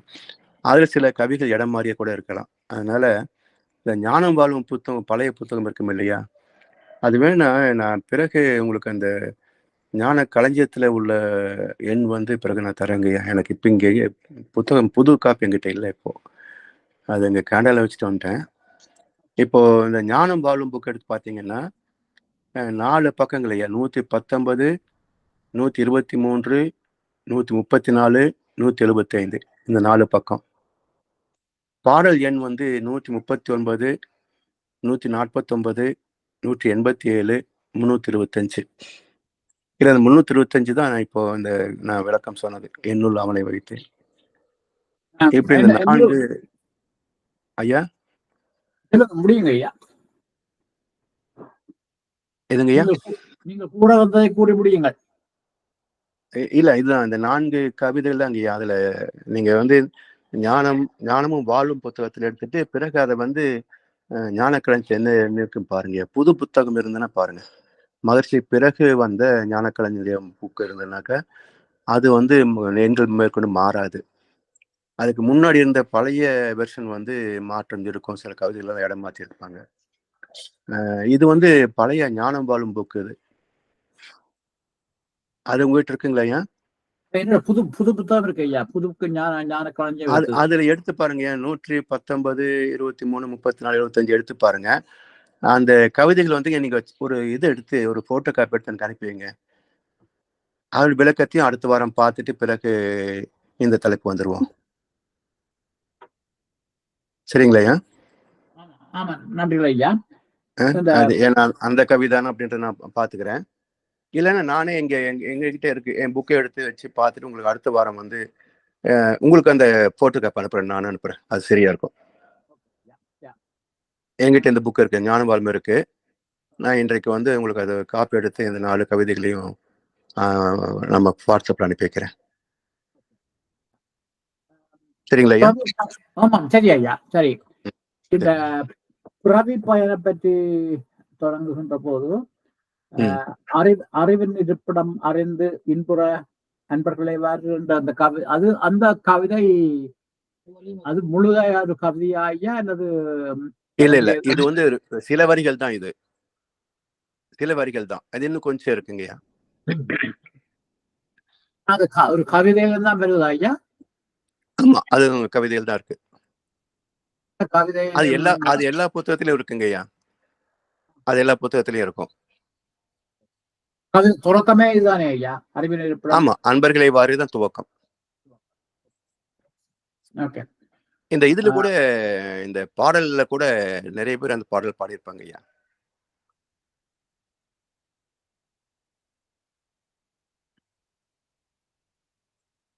இல்லைன்னா உங்களுக்கு அதுவும் கூட ஒரு போட்டோ காப்பி எடுத்து அனுப்பவா?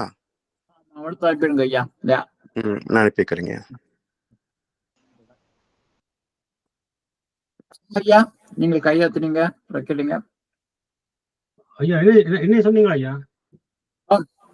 ஐயா, ஐயா வாழ்க மனம் சொல்லுங்க ஐயா. அன்னைக்கு ஒரு ஒரு அனுபவ பகிர்வு. அதாவது என்னன்னு சொன்னா, நீங்க சொல்லிக்கொண்டு போகும்போது சொன்னீங்க, இந்த இந்த ஞானியன் அந்த வேதாத்திய கருத்துக்களை கதைக்க துவங்கினா உதவிக்கிட்ட வராங்க இல்லையோன்னு சொல்லி. இல்லையா, அதுக்கு உதாரணம் நான் கன்னடங்கள்ல பார்த்தேன்னா என்னன்னு சொன்னால், என்னோட கனவு இருக்கணும் இப்ப என்ன ஒரு புரிமானாக்கள் அந்த மாதிரியான ஒரு இமேஜை கிரியேட் பண்ணினோம். அப்ப அந்த பாக்கினா இப்ப நான் தங்களை விட ஒரு புரிமா அந்த மாதிரி போக வைக்க இருந்துட்டு ஒரு ஃபீலிங் வர ஒரு நான் தனிச்சு போவேன் அப்படி உங்களுக்கு அந்த அனுபவத்தை சொல்றேன். அந்த போன முறை போல யாழ்ப்பாணம் போனேன் அந்த 2022. அப்ப வழக்கமா போகும்போது எல்லாரும் சொந்தமா இருந்து பாடி ஆடி கூடி கூடி அப்படி ஒரு 1 மந்த் பேர் அதுக்கு எல்லாம் சந்தோஷமா வராது. இந்த போன முறை போகைக்குள்ள மெடிடேஷன் செய்வோம்னு சொல்லி போட்டு மெடிடேஷனுக்கு இருந்தால் எல்லாரும் ரெஸ்பெக்ட் பண்றாங்க. அதாவது வந்து அந்த நேரம் எல்லாம் ரொம்ப அமைதியா ஒரு சத்தம் போட வேண்டாம் அப்படி எல்லாம் உதவிக்கிட்ட வர மாட்டாங்க. ஆனால் அதெல்லாம் செய்து கொள்வாங்க. ஆனா அது முடிஞ்ச வரைக்கும் என்ன கொஞ்சம் டிஸ்டன்ஸ் மெயின்டைன் பண்றதை நான் பார்த்தேன். அடுத்தது அங்க ஒரு சின்ன கோயில் ஒன்று இருக்கு. அதுல எல்லாருமா சேருவாங்க. அந்த கூத்துவட ஆட்டங்கள் அதெல்லாம் நடந்து கொண்டு இருக்கும். நான் ஒரு 1 வீக் பிறகு யோசிச்சேன், நான் இதே மாதிரி இந்த கடையில போறதுக்கு மற்ற போகணும் என்று சொல்லி போட்டு நானும் என்ன செய்யணும் கண்டால் அவங்களோட போய் கையில ஒருப்பங்கட்ட தூக்கி கொண்டு அதுக்கு சொல்லினேன். அப்ப எல்லாரும் பட சந்தோஷம், எல்லாரும் சந்தோஷம், எல்லாரும் வந்து கட்டி பிடிச்சி தந்து அந்த லீவ்ல இருக்கும் வரைக்கும் கலகலப்பா இருந்தது. இது எனக்கு இந்த ஐடியா எப்படி வந்தது என்று கண்டால், திருவள்ளுவர் பயனில் முகமது சிவாச்சாரியார் அவர்கள் ஒரு குரல் மாதிரி சொல்வார் என்று சொன்னால், சத்து அசத்தை சாரும் அசத்து அறியாது அங்கணிவை உட்ட சத சத்தா உயிர். அந்த கருத்து என்னன்னு சொன்னால், இறைவன் வந்து எல்லாரிலும் இருக்கிறான். ஆனால் அப்படி சேர்ந்திருந்தாலும் அவர்களுடைய குணம் இவருக்கு வருவதில்லை. அப்ப இருந்து கொண்டு அவர்களைத்தான் தன் குணத்திற்கு மாற்ற பார்ப்பாரே தவிர ஒரு பொழுதும் எந்த விதமாகவும் மாசுபடிக்க மாட்டார். ஆனபடியால அவருக்கு பேர் சதசத்து என்று சொல்லி அந்த உமாவதி அத்தியரை சொல்றாரு. அப்ப எனக்கு சொன்னால், அப்ப நாங்க வந்து சமயத்தோட எல்லா பிரின்சிபல் எல்லாத்தையும் படிச்சு எல்லாத்தையும் வச்சிருக்க வேணும். அது யாருக்கு புரியுமோ அவனோட பேச வேணும், மற்றபடி வாய்ப்பு கூடாது. ஆனால் நாங்கள் மாறிக்க கூடாது. இப்போ போய்க்கிறோம் சொல்லுவாங்க, அந்த வீடு அப்படியா, இந்த வீடு அந்த விலை போகுது இந்த விலை போகுது அது போல பெற்றிலாம் பெரியெல்லாம் செய்வாங்க. அப்படி செய்யும் பொழுது எங்களுக்கு நாங்களும் மனுஷர் தானே, அது கொஞ்சம் சலனங்கள் ஏற்பட பார்க்கும். ஆமா, அப்படி பார்த்தாலுமே ஐயா இந்த வேதாத்தியத்துல வந்து இந்த பிரின்சிபிள்ஸ்க்கு போக போக ஒரு மைண்டோட ஃபோம் வந்துடும் ஐயா, அந்த சலனங்கள் குறைஞ்சிடும். அதான் ஐயா அந்த அனுபவ பகிர்வு. அடுத்தது கேள்வி என்னன்னு சொல்லி சொன்னால், இந்த நீங்க பேசிக்கிட்டு போகும்போது சொன்னீங்கன்னு சொன்னால், இந்த வாழ்கின்ற போதுதான் அந்த ஞானமடைய முடியுமோ அந்த வைந்தது போகும் அப்படின்னா நீங்க ஒரு கதையோடு சொன்னீங்க. போகணும்னு சொல்லி நீங்கள் இதுக்கு முந்தின உரைகளில் செய்யும் பொழுது ஒரு மனிதன் பிறந்தபின் அந்த உயிர் வந்து போறது வந்து 4 படிகள் சொன்னீங்க. அந்த அதுக்கிட்ட பொதுவாங்கால போகும்னு சொல்லி, அப்படியே அவன் இறந்ததுக்கு பிறகு அப்படி போகலாம். எப்படிங்க? அது இறந்த பிறகுதான் அப்படி போய் அங்கால போகலாம். அது வந்து மீண்டும் திரும்பி வராத ஆன்மா போகக்கூடிய நிலை. இது வந்து நம்முடைய உணர்வோடு போகக்கூடிய நிலை. ஏன்னா அந்த ஆத்மா வந்து சாயுச்சத்துக்கே போனாலும் அது வந்து நம்ம உடலோடு இருக்கிற போது தூக்கக்கூடிய பேரின்பத்தை தூக்குமா அப்படின்னா அது கிடையாது. அது ஒன்றேதான். ஆத்மாவுக்கு வந்து இன்பத் துன்பங்கள் கிடையாது. சோ அது அதுவாக இருக்கும், அவ்வளவுதான்.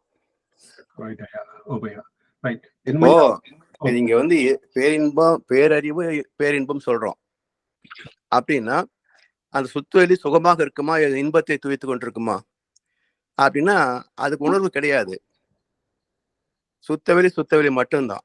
அதுக்கு எந்த விதமான ஒரு என்ன சொல்வது, நாம் நினைப்பது போல எந்த உணர்வும் கிடையாது. அதனால் மனிதனாக வந்தவனுக்குத்தான் அந்த இறைவனுடைய பேரின்பம் இப்படி இருக்கும் என்று உணரக்கூடிய அனுபவிக்கக்கூடிய வாய்ப்பு உண்டே தவிர அது இறைவனுக்கே கிடையாது. சரிங்களா? சரியா சரி. அதனால்தான் பெறுதற்கரிய பிறப்பு மானிட பிறப்புன்னு ஏன் சொல்றாங்க? வேற எந்த ஜீவனுக்கும் அந்த பேரு கிடையாது, பஞ்ச பூதங்களுக்கும் அந்த பேரு கிடையாது, இறைவனுக்கே அந்த பேரு கிடையாது. அந்த பேரின்பத்தில் திளைக்கக்கூடிய வாய்ப்புள்ள பாக்கியம் உள்ள ஒரே ஜீவன் மனிதன் மட்டுமே.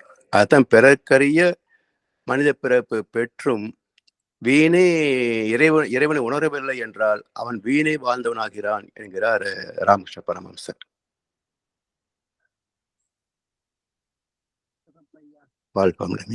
ஐயா என்ன ஒரு கேள்வி ஐயா, இன்னைக்கு இந்த நாங்கள் வான்மீக முனிவரை பற்றியும் மற்றது வேதவியாசரை பற்றி சொன்னீங்க.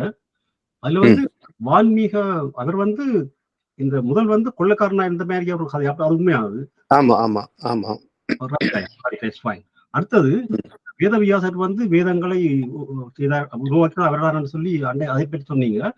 அதாவது வந்து நாங்க சின்னல படிக்கிறது மண்டைக்கு இருக்க தான் இருக்கிறோம். நாங்க படிக்க அந்த காலத்தை சொல்லுவாங்க இந்த வேதம் தான் எல்லாத்திலும் முதற்பட்டது. அது வந்து அந்த காலத்துல ஞானியம் முனிவர் எத்தனை பேர் சேர்ந்து அதை செய்து அந்த அது தவறான கருத்துங்கய்யா. வேதங்கள் தான் முதல்ல வந்தது என்பது தவறான கருத்து. ஏன்னா வேதத்துக்கு முன்பே வந்து இறைவனை பற்றிய கருத்துக்கள் எல்லாம் தொல்காப்பியத்திலே இருக்கு. தொல்காப்பியம் வந்து 7300 வருஷத்துக்கும் அதிகம். வேதங்கள் எல்லாம் ஒரு 3000 வருஷத்துக்கு உள்ளதான். நீங்க சைவ சித்தாந்தத்துல சொல்லப்படாத கருத்து வந்து வேதத்துல இருக்கான்னு பாருங்களேன்.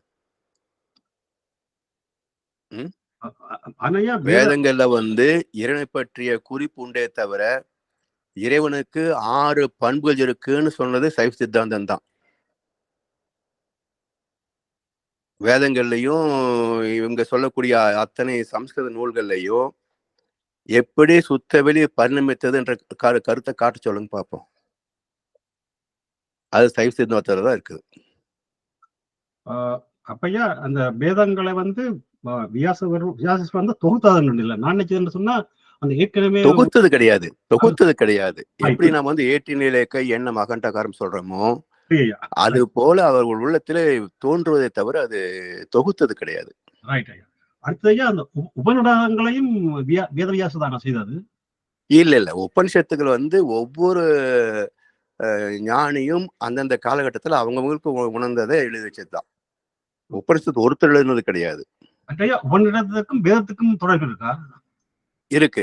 ஏன்னா வேதங்கள் வந்து நிஷத் சட்டம், உபனிஷத் சப் கிளாஸ். அதுதான் வேதத்தை சார்ந்து கதைகளாக சொல்லப்பட்டவை உபனிஷத்துக்கள். அந்த புராண கதைகள் மாதிரி. ஆமா. ஐயா இன்னொரு சின்ன கேள்வி என்னன்னா, அந்த விண்ணப்படுதல் என்ற ஒரு வார்த்தை பாய்ப்பீங்களா? அந்த கருத்து என்ன? இதுங்கய்யா விண்ணப்படுதல். விண்ணப்படுதல் சொல்லுங்க. விண்ணப்படுதலா? விண்ணப்படுதல். இப்ப சொன்னீங்களே ஐயா, பியா பியா பாவா விண்ணப்படுதல் கேள்விப்பட்டது இல்லையா? நீங்க பின்னப்படுதல் சொன்னதை நான் விண்ணப்படுதல் எடுத்துட்டு நினைக்கிறேன். அதாவது ஃபிராக்ஷன் தான் சொல்றீங்க? ஃபிராக்ஷன் தானே? அதான் சொல்றாரு ஐயா, ஃபிராக்ஷனை தான் சொல்றேன். ஃபிராக்ஷன் அப்படின்னா பின்னம் அப்படின்றத வந்து சுத்தவெளியிலிருந்து இறைத்துகள் தோன்றிய போது ஒரு முழுமையிலிருந்து வெளிப்பட்ட சிறு ஒரு பாகம், அதான் பின்னப்படுதல் சொல்றோம். சரியா, ரைட். அதாவது ஒரு முழுமையிலிருந்து வெளியே வந்தா பின்னம். சரியா, புரிஞ்சது.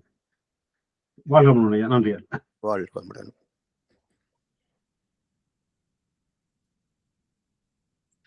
ஐயா, நீங்கள் இந்த மனித பிறப்பினுடைய அந்த மகிமையை சொல்லுகின்ற போது மனிதன் மட்டும்தான் அந்த இறை நிலையை உணர்ந்து அந்த பேரின்பத்தை அனுபவிக்கக்கூடிய ஒரே ஒரு ஜீவ இனம் என்று சொல்லுகின்றீர்கள். அதற்கு நீங்க விளக்குகின்ற போது எனக்கு ஒரு கேள்வி கொண்டு வந்தது ஐயா. இப்ப நாங்கள் ஆக்கினை தவத்துல உயிர் மீது மனதை வச்சு தவம் செய்கிறோம். சரி. அங்க அப்ப மனத்தை கொண்டு உயிரை பார்க்கிறோம்.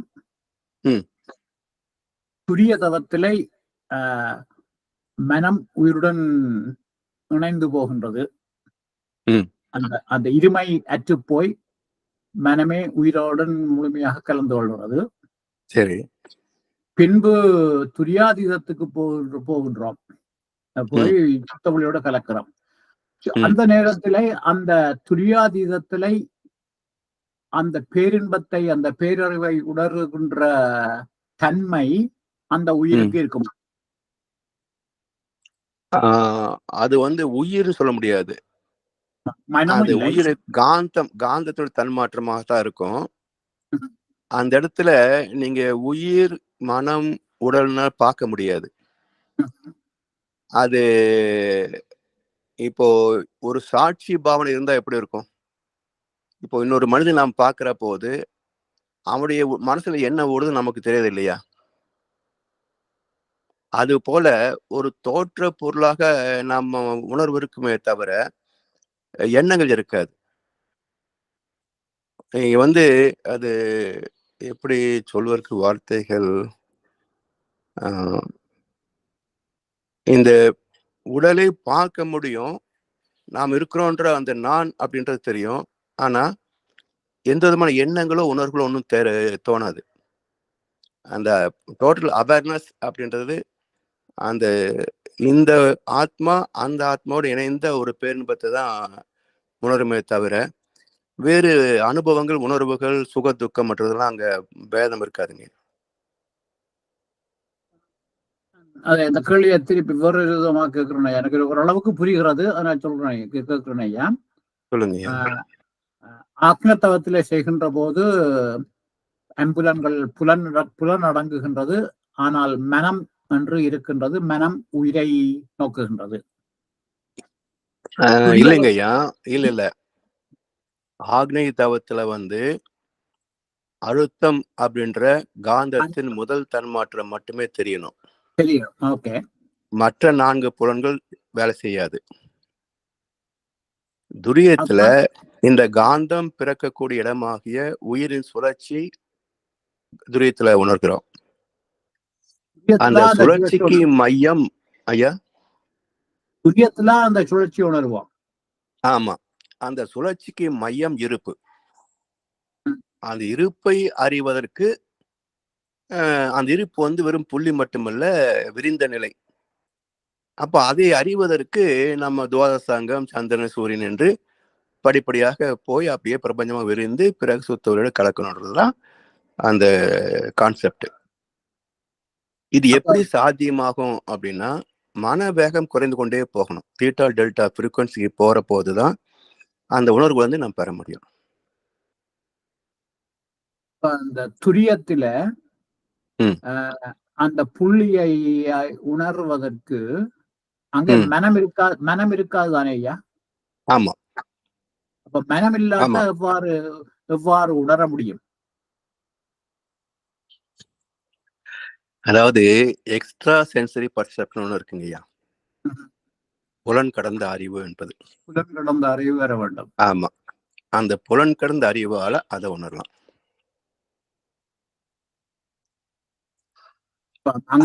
சொல்ல போனா அந்த பேரின்பம் என்பது கூட இந்த புலன் கடந்த அறிவு வருகிறதுன்றதுதான் ஒரு கொஞ்சம் பொருத்தமா இருக்கும். அது பேதமற்ற நிலை என்று சொல்லலாமா ஐயா? ஆமா, பேதம் இருந்தா மனுஷன். பேதமற்ற நிலை. ஆமா, ஒரு நிலை. வேதம் அப்படின்னு சொல்ல அங்க இருக்காது. அதாவதுங்க, இப்போ இந்த புலன் கடந்த அறிவு அப்படின்றது என்னன்னா, சில சமயங்கள்ல நீங்க ஆழ்ந்த உறக்கத்துல கனவு காண்பீங்க. அதுல ஒரு காட்சி நீங்க பார்க்கக்கூடியது. பிறகு நடைமுறை வாழ்க்கையில அன்றைக்கோ அல்லது 1-2 மாதங்கள் கழித்து கூட அந்த நிகழ்ச்சி நடக்கலாம். அது நடக்கும்போது எங்கேயோ பார்த்திருக்கிறேன்னு உங்களுக்கு ஒரு நினைவு வரும். அதை கவனிச்சு பார்த்தீங்கன்னா அந்த கனவுடைய ரிஃப்ளெக்ஷன் வரும். ஏற்கனவே கனவுல பார்த்திருக்கோம் அப்படின்றது. இது எப்படி 2 மாசம் கழித்து நடக்க போவதை நீங்க எப்படி அன்றைக்கே கனவுல கண்டீங்க? அப்போ எல்லாமே வான்காந்த காலத்துல இருக்குது. அதை இந்த அறிவால பீட்டா ஃப்ரீக்வன்சியில இருக்கக்கூடிய பகுத்தறிவால அதை உணர முடியாது. தீட்டா ஃப்ரீக்குவன்சிக்கு போற போது அது வந்து நம்முடைய கனவாகவோ இல்ல தவத்துல போற போது அது ஒரு செய்தியாகவோ நமக்கு கிடைக்கும். அது வந்து நமக்கு எப்போ நடைமுறை ஆகணுமோ செயல்பாடு ஆகணுமோ அப்போ அந்த நிகழ்ச்சி நடக்கிற போது நம்ம ஏற்கனவே பார்த்ததாக அது நினைவுக்கு வரும். இது வந்து எப்படி அறிகிறது? இதுதான் எக்ஸ்ட்ரா சென்சரி பர்செப்ஷன். புலன் கடந்த அறிவால அங்க காட்சியை பார்க்கிறோம். அந்த காட்சி இங்க வந்து சில காலம் கழித்து, அன்றைக்கோ இல்ல சில காலம் கழித்தோ அது செயலுக்கு வரும். அப்போ 2 மாசம் கழிச்சு அது செயலாக வேண்டும் என்பது ஏற்கனவே ரெக்கார்ட் இருக்கு. அதான் பரமாத்மான்னு சொல்றாங்க. பரமாத்மா எல்லாம் தெரியும் அப்படின்னு சொல்லக்கூடியது. ஸோ பரமாத்மா யார் என்றால் புலன் கடந்த அறிவு பரமாத்மா, பேரறிவு தெய்வம். அப்ப ஆத்மா, பரமாத்மா, தெய்வம் 3 நிலைகள். ஆத்ம தரிசனம், பரமாத்மா தரிசனம், தெய்வ தரிசனம். பொதுவா பரமாத்மாவே கடவுள் நினைப்பாங்க. பரமாத்மா உணரக்கூடிய தெய்வம். அதற்கு மூலம் சுத்தவெளியாகிய தெய்வம். அப்ப சுத்தவெளி பஞ்சபூதங்களாகி அது ஜீவகாந்தம் அப்படின்ற ஸ்டேஜ் வருகின்ற போதுதான் இது வந்து புலன் கடந்த அறிவாக பரமாத்மாவாக செயல்படும். சரிங்களா ஐயா? ஐயா எனக்கு ஒரு சின்ன கேள்வின்னு சொல்லி சொல்லுங்கய்யா. என்னடா ஐயா இது இது இது இந்த கேட்கிற சரியா தெரியல, எனக்கு விதண்டாவாதமோ தெரியாது. என்னன்னு சொன்னா நீங்க இப்ப பேசி கொண்டிருக்கும் போது நான் அதை சிந்திச்சேன். அதாவது வந்து நாங்க துரியாதீத தவம் செய்யறோம். அப்படி செய்யும் பொழுது அப்படி போய் புலன்கள் அடங்கி போய் சுத்த வழியோட கலக்கும் பொழுது அது புலன்கள் இருக்கக்கூடாது. ஓகே, என்னன்னு சொன்ன அப்படி இருக்கும் பொழுது தவத்தை நிறைவு செய்கிறோம் என்று சொல்லும் பொழுது அது கூடாது, அந்த நிறைவு செய்கிறோம் காது வைக்க கூடாது. அதாவதுங்க ஐயா, தவம் நடத்துவதும் தவம் கேட்பதும் இதெல்லாம் வந்து ஆரம்ப நிலை. ரைட். நீங்க வந்து தவத்தில் ஒடுங்கி போயிட்டீங்கன்னா தவம் நடத்துகின்ற சொற்களே உங்க காதுல கேட்காது. காதுல விழும், ஆனா அது உங்களுடைய கருத்து அதை கவனிக்காது. ஏன்னா ஆக்னையில் ஒடுங்குகின்ற போது மனம் 13 8 போகும். ஆச்சுங்களா? 13க்கு வந்து விட்டாலே இந்த புலன்கள் வேலை செய்யாது. அதுல பெறக்கூடிய அந்த என்ன சொல்லுவது, அந்த அப்ஸ்ட்ரக்ஷன், அந்த தடைகள். இப்போ நம்ம காதுல கேட்கிறோம்னு சொல்றோம் இல்லையா, அந்த ஒலி அலைகள் காதுக்கு போகும். ஆனா அந்த காது பறையில செவிப்பறையிலிருந்து மூளைக்கோ சிந்தனைக்கோ போகாது. அப்படி ஆக்னிலேயே அழுத்தம், ஒளி, சுவை, மனம் என்ற 5 காந்த தன்மாற்றங்களிலே 4 மறைந்து போக அழுத்தம் என்ற முதல் தன்மாற்றம் மட்டுமே இருக்கும். அதுதான் ஆக்னியுடைய உண்மையான தவம். இப்போ மன்றத்துல நாம் தவம் செய்யறோம்னு சொன்னாக்க ஆக்னையிலே ஒடுங்கி போயிட்டோம், அழுத்தம் மட்டும்தான் தெரிகிறது என்றால் லேட்டா வரக்கூடிய ஒரு அன்பர் நம்ம பக்கத்துல உட்கார்ந்தா கூட நமக்கு தெரியாது. சரிங்களா? அதுதான் புலன் கடந்து போகிறது. இந்த காந்தத்துக்கு உட்பொருளாக இருப்பது உயிருக்கு உட்பொருள் சுத்தவெளி. அப்ப அந்த உயிரை அறிவதற்கு உச்சிக்கு போகணும். அது 8 ஃப்ரீக்குவன்சில நிலைக்கணும். உண்மையில சொல்ல போனா தவம் செய்வது 8 ஃப்ரீக்குவன்சி வரைக்கும் தான் செய்ய முடியும். நம்ம மனதை ஒருநிலைப்படுத்தி அந்த அலைவேகத்தை குறைத்து நிலைப்பது என்பது துரியம் வரைக்கும் தான் போக முடியும். துரியத்துக்கு மேல என்ன நடக்கும்னு பார்த்தீங்கன்னா அது நம்முடைய செயல்பாடே கிடையாது என்றார். நம்ம துரியத்துல 8 நிலைத்து விட்டால் அது தானே 7க்கு போகும். அப்ப பிரபஞ்ச அலை வேகத்துக்கு போயிடும், 7 to 4. அப்ப சுவாமியே சொல்லுவாங்க, என் மனதை ஈர்த்து இணைத்து கொண்டாய் உன் உள்ளே என்றார். நரஞ்சென்ற சிற்றலை நான் கடந்த போது அப்படின்னு சொல்லுவார்.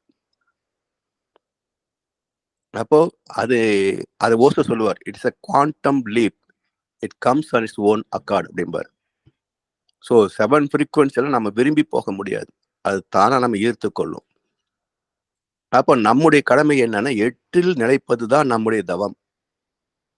நம்முடைய கட்டுப்பாட்டுக்குள் இருக்கிறது 8 வரைக்கும் போகக்கூடியதுதான். அதுல நிலைத்து விட்டால் சரி, யூ ஆர் குவாலிஃபைடு அப்படின்னு இயற்கையை நம்மை இணைத்துக் கொள்ளும்.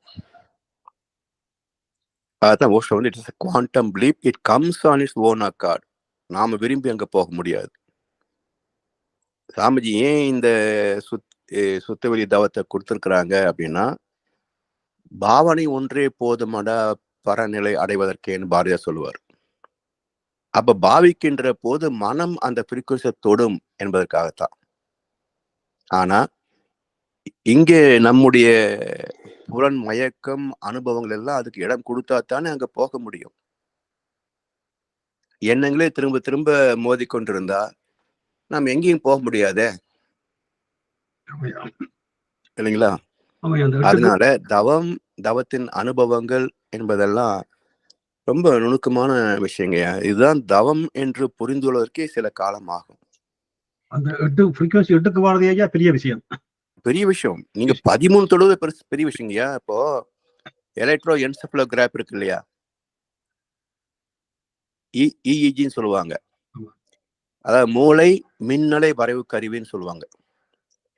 அந்த எலக்ட்ரோட்ஸை தலையில பொருத்தி நாம தவம் செய்யறோம் அப்படின்னா பெரும்பாலும் 13 ஃப்ரீக்வன்சியே தொடர்றது இல்லை. இப்போ ஆலியார்லயும் டெஸ்ட் எடுத்திருக்காங்க. நிம்ஹான்ஸ் சொல்லி இப்போ பெங்களூர்ல ஒரு சென்டர் இருக்குங்கய்யா. நிறைய அன்பு நம்ம அங்கிருந்து போவோம். அவங்க இதை பத்தி ஆராய்ச்சி பண்ணிட்டு இருக்கிறாங்க. பட் இது வரைக்கும் அந்த ஃப்ரீக்வன்சி அவங்க என்ன எடுத்திருக்காங்க ரிப்போர்ட் சொல்லலை. ஆலியார் ரிப்போர்ட் எடுத்த வரைக்கும் நான் பார்த்த ஒரு அன்பர் வந்து 12, 11 அலைச்சூழலுக்கு போயிருக்கிறார். அவ்வளவுதான். 7 தொட்டதாக யாரையும் நான் கவனிக்கல. ஸோ நம்ம வந்து மனம் ஒடுங்குன்ற போது ஒரு சுகம் கிடைக்கும். அதுவே தவத்தை நல்லா செஞ்சிட்டோம் அப்படின்னு நம்ம நினைக்கிறோம். அது வந்து ஒரு அமைதி நிலை. ஒரு 14, 15 அலைச்சூழல் வேகத்திலேயே அந்த அமைதி கிடைக்கும். ஏன்னா நம்முடைய லைஃப் வந்து எக்ஸ்பீரியன்ஸ் பார்த்தீங்கன்னா ஆவரேஜ் அரௌண்ட் 20ல ஓடிட்டு இருக்கும். ஸோ இந்த 20லிருந்து நம்ம ஒரு 15க்கு 16 இறங்கும் போதே நமக்கு வந்து ஒரு சுகமான அமைதி தெரியும். நம்ம இதுவே தவம் நினைச்சு ஏமாந்து போறோம். இது வந்து ஃப்ரீக்வன்சி லெவல் பார்க்குற போது பீட்டா ஃப்ரீக்வன்சி தான். அதாவது லோ லெவல் பீட்டா ஃப்ரீக்வன்சி. இன்னும் ஆல்பால் இறங்கி 13லேருந்து 8க்கு போய் நிற்கிற போது தான் அந்த துரியாதீத அனுபவத்தை வந்து நம்ம பெற முடியும். ஸோ தவத்தில் ஆழ்ந்து போகிறது ரொம்ப எப்பவும் கிடைக்காது, எல்லாருக்கும் கிடைக்காது. அந்த அனுபவம் கிடைக்கிறதே எப்போ ஒரு நாளைக்கு கிட்டுங்கய்யா. அதுக்கு கர்ம வினை தான் முக்கியமாக சப்போர்ட் பண்ணும். அதான் பெரிய விஷயம். அதே போல பொருள் புகழ் செல்வாக்கு பொருளின்பங்கள் எந்த அளவுக்கு நமக்கு அட்டாச்மெண்ட் இருக்கோ அந்த அளவுக்கு அது கிடைக்காது. அதெல்லாம் விட்டு போற போது தான் அது கிடைக்கும்.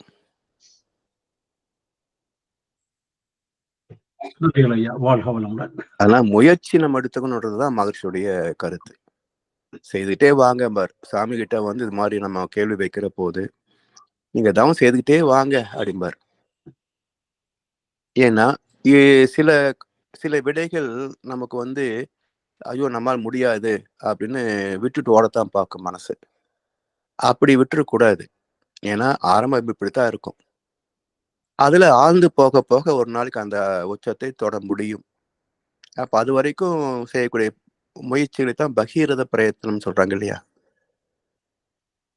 ஸோ எப்படி தண்ணியில மூழ்கினவனுக்கு மூச்சு காத்து தவிர வேற ஏதாவது தேவையானா வேற ஒன்றும் தேவையில்லை. அவனுக்கு மூச்சு காத்து தான் தேவை. அது போல பரம்பொருள் தரிசனம் மட்டுமே தேவை அப்படின்ற ஒரு ஒற்றை குறிக்கோளோடு போனா அந்த உச்சத்தை தொட முடியும். நாம நடைமுறை வாழ்க்கையில குடும்பத்துல சமுதாயத்துல 1/2 மணி நேரம் தவம் பண்றோம், பகல் முழுவதும் வேலை பார்க்குறோம், சாயந்தரம் மறுபடியும் தவம் பண்றோம், இரவு தூங்குறோம். அப்போ ஒரு நார்மல் லைஃபுக்கு இது போதும். ஆனா ஞானம் என்பது அது தனித்த நிலை.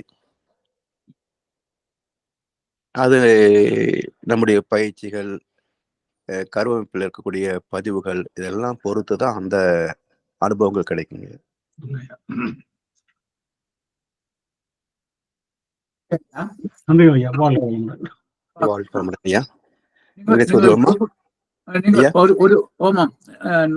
நிறைவு செய்வோம் ஐயா.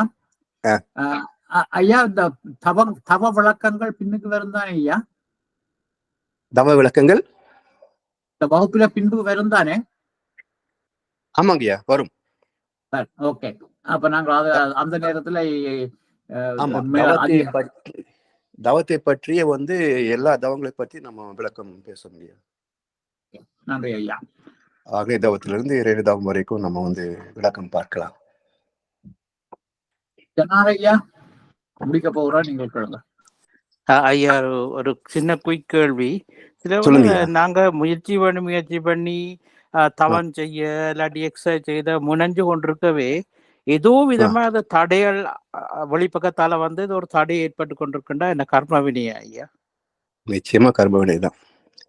அது மட்டும் இல்லைங்க ஐயா, ஒரு பிறப்பில் இந்த 7 பிறவிக்கு பாருங்க, நம்ம எந்த உச்சத்தை இதில் அடைய முடியுமோ அது வரைக்கும் தான் அது விட்டு கொடுக்குது.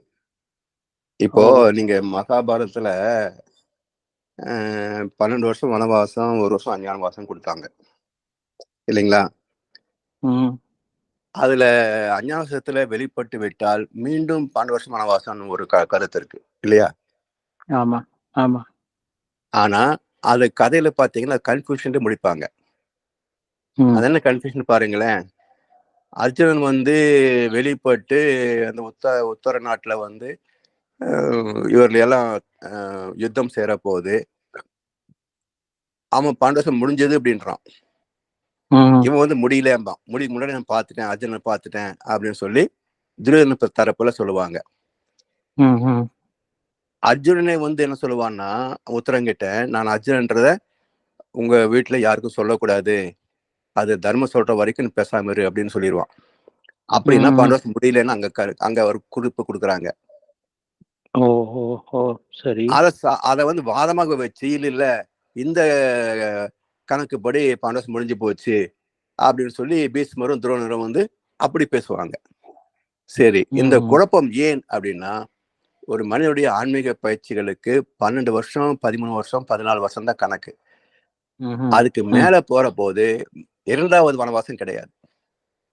அப்போ இந்த பயிற்சியில எந்த அளவுக்கு நம்ம ஆழ்ந்து அந்த பக்குவத்தை பெறுகிறோமோ அது 13 வருஷத்துக்குள்ள பெற்றால் தான் முடியுமே தவிர அடுத்த சான்ஸ் இந்த பிறவிக்கு கிடையாது.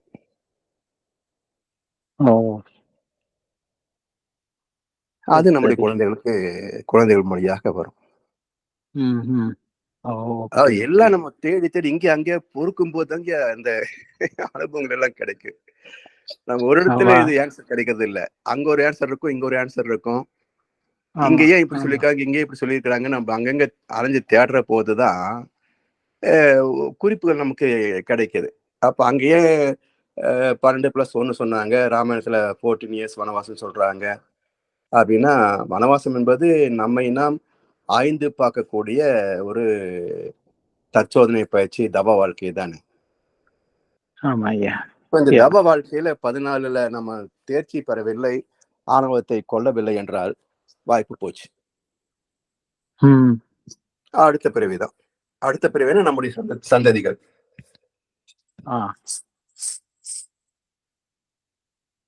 சரி சரி, விளங்குது ஐயா. நன்றி நன்றி. வாழ்க வளமுடன். வாழ்க வளமுடன். நாம் இத்துடன் இன்றைய வகுப்பை நிறைவு செய்வோம். இந்த அருமையான இந்த வகுப்பை எமக்கு தந்து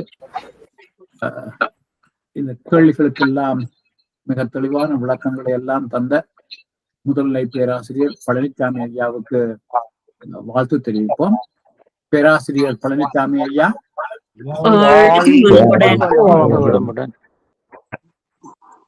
மனவளம், பொருளாதார வளம், அவர்தம் அன்பு குடும்பம், அவரது வேதாத்திரிய தொண்டு,